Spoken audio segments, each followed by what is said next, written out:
I'm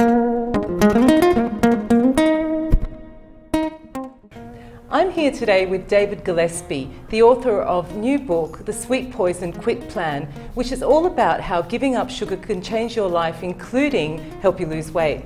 So David, what happened when you gave up sugar?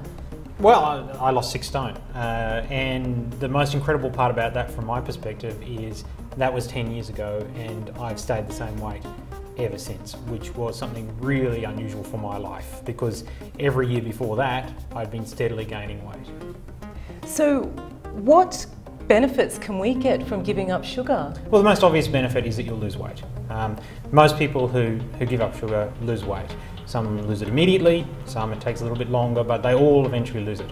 The best thing about it is because it's not a diet, it's just a plan for how to live the rest of your life. And it's really just one simple rule, which is don't eat sugar. And because it's that simple, most people can do it long term without any difficulty at all and find that the weight stays off. So people often talk about a withdrawal period with sugar. Is that true, and how long can we expect to take while we're craving sugar? So the withdrawal period is very, very similar to withdrawing from other addictive substances like nicotine. So people who've given up smoking say that it's exactly the same as when they gave up smoking. There's a 2 to 4 week period where they experience withdrawal symptoms. So that's headache, depression, mood swings, cravings, intense cravings. Usually it feels like hunger or thirst during the withdrawal period. The good thing about it is it ends. Fantastic. So show me some ways that we can get sugar out of our lives and get through this sort of 2 to 4 week period. Okay, so the first thing you've got to do is make sure you don't have any sugar in the house, because if it's there, you'll eat it. So you've got to take all the juices out of the fridge, you've got to take all the obvious sources of sugar out of the cupboard, you take away the breakfast cereals which are full of sugar, take away the snacks that are full of sugar. Once you're in a sugar-free environment, then you've got to deal with the cravings. And that's all about having a plan. So some of the examples that we've got here is often people say, well, I'm just going to go for a coffee. And what they mean is they're going to have a coffee and a muffin. Yes. Nobody just goes for coffee. If you know that that's what you do, then plan for it.